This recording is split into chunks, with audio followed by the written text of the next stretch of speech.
बोले शंकर भगवान की जय। आप सभी को सोमवती अमावस्या की ढेरों शुभकामनाएं।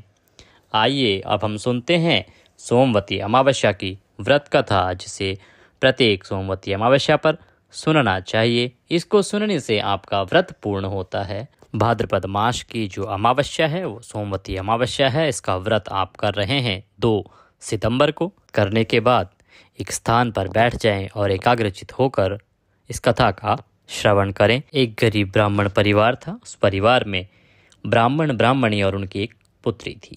उनकी पुत्री समय गुजरने के साथ साथ धीरे धीरे बड़ी होने लगी। उस पुत्री में बढ़ती उम्र के साथ सभी स्त्रियोचित सद्गुणों का विकास हो रहा था। वह कन्या सुंदर, संस्कारवान व गुणवान थी, परंतु गरीब होने के कारण उसका विवाह नहीं हो पा रहा था। एक दिन उन ब्राह्मण दंपत्ति के घर एक साधु महाराज पधारे। साधु महाराज को जब उस कन्या ने दान दक्षिणा आदि दी तो ब्राह्मण ने साधु महाराज से अपनी कन्या के बारे में पूछा कि इसका विवाह नहीं हो पा रहा है। साधु महाराज ने उस कन्या का हाथ देखा, मस्तक देखा और उसके बाद उस ब्राह्मण से कहा कि इस कन्या के हाथ में विवाह योग रेखा नहीं है। तो ब्राह्मण ने साधु महाराज से प्रार्थना की कि प्रभु कोई उपाय बताएं जिससे कि इसके हाथ में वह रेखा बन जाए और कन्या का विवाह हो जाए। साधु महाराज ने कुछ देर विचार करने के पश्चात अपनी अंतर्दृष्टि से ध्यान करके बताया कि यहाँ से कुछ ही दूरी पर एक गांव में सोना नाम की एक धोबिन महिला रहती है।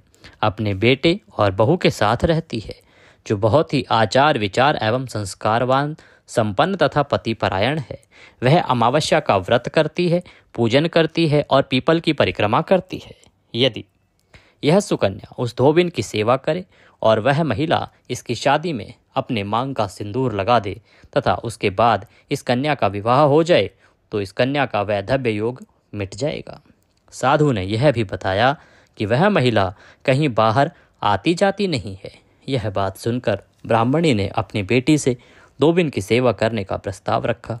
अगले दिन से ही कन्या प्रातः काल ही उठकर सोना धोबिन के घर जाकर साफ सफाई कराती, अन्य कार्य भी कराती और अपने घर वापस आ जाती। ऐसा करते हुए काफी दिन व्यतीत हो गए। सोना धोबन मन में विचार करने लगी कि मेरे काम आखिर कर कौन रहा है। एक दिन सोना धोबिन ने अपनी बहू से पूछा कि तुम तो सुबह ही उठकर सारे काम कर लेती हो और पता भी नहीं चलता। बहू ने कहा, माँ जी, मैंने सोचा कि आप सुबह उठकर सारे काम खुद ही कर लेती होंगी। मैं तो ऐसा कुछ काम कर ही नहीं रही हूँ, मैं तो देर से उठती हूँ। यह बात जानकर दोनों सास बहू आश्चर्य में पड़ गई कि आखिर उनके घर का काम कर कौन रहा है। और दोनों ने निगरानी करना आरंभ कर दिया कि आखिर कौन है वो जो सुबह सुबह आकर घर का सारा काम करके चला जाता है।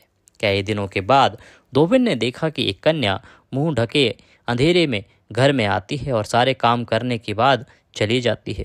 जब वह जाने लगी तो सोना धोबिन उसके पैर पर गिर पड़ी।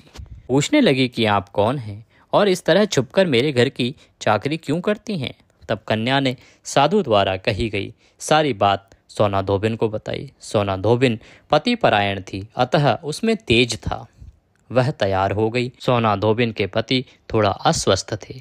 उसने अपनी बहू से अपने लौट आने तक घर पर ही रहने को कहा और वह उस कन्या के विवाह के लिए उसके घर चली गई। इस प्रकार से उस कन्या को एक योग्य वर मिला और उसकी जब शादी हुई तो सोना धोबिन ने जैसे ही अपने मांग का सिंदूर उस कन्या की मांग में लगाया, सोना धोबिन का पति मर गया। बहुत तेजवान और पतिव्रता नारी थी, उसे इस बात का पता चल गया। वह घर से निराजल ही चली थी, यह सोचकर कि रास्ते में कहीं पीपल का पेड़ मिलेगा तो उसे भंवरी देकर और उसकी परिक्रमा करके ही जल ग्रहण करेगी। उस दिन सोमवती अमावस्या थी। ब्राह्मण के घर से मिले पुए पकवान की जगह उसने ईंट के टुकड़ों से 108 बार भंवरी देकर 108 बार पीपल के पेड़ की परिक्रमा की और उसके बाद जल ग्रहण किया। ऐसा करते ही उसके पति के मृत शरीर में वापस जान आ गई।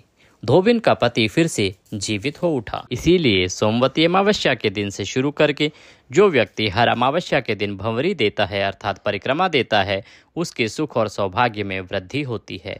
पीपल के पेड़ में सभी देवों का वास होता है, अतः जो व्यक्ति हर अमावस्या को ना कर सके वह सोमवार को पड़ने वाली अमावस्या के दिन 108 वस्तुओं की भंवरी देकर सोना धोबिन और गौरी गणेश का पूजन करता है, उसे अखंड सौभाग्य की प्राप्ति होती है। ऐसी प्रचलित परंपरा है कि पहली सोमवती अमावस्या के दिन धान, पान, हल्दी, सिंदूर और सुपारी की भंवरी दी जाती है। उसके बाद की सोमवार की जो अमावस्या होती है, जिसे सोमवती अमावस्या कहते हैं, उसको अपने सामर्थ्य के हिसाब से फल, मिठाई, सुहाग सामग्री, खाने की सामग्री इत्यादि की भंवरी दी जाती है और फिर भंवरी पर चढ़ाया गया सामान किसी सुपात्र ब्राह्मण को, ननद या भांजे को दे दिया जाता है। इसी के साथ अमावस्या की यह कथा यहाँ पर समाप्त होती है। बोलिए अमावस्या मात की जय, बोलिए शंकर भगवान की जय। यह अनुरोध है कि कृपया वीडियो को लाइक अवश्य करें, कमेंट बॉक्स में जय अमावस्या माँ या जय शिव शंकर लिखना ना भूलें, क्योंकि आपका एक लाइक, आपका एक कमेंट हमारे लिए बहुत महत्वपूर्ण होता है। हमारी पूरी टीम प्रयास करती है आप तक सही जानकारी सही समय पर पहुंचाने के लिए, और जब आप एक लाइक करते हैं, कमेंट करते हैं, तो हमारा मनोबल बढ़ता है और हमें प्रोत्साहन मिलता है। तो कृपया अपना प्रोत्साहन देने के लिए वीडियो को लाइक अवश्य करें। जय शिव शंकर।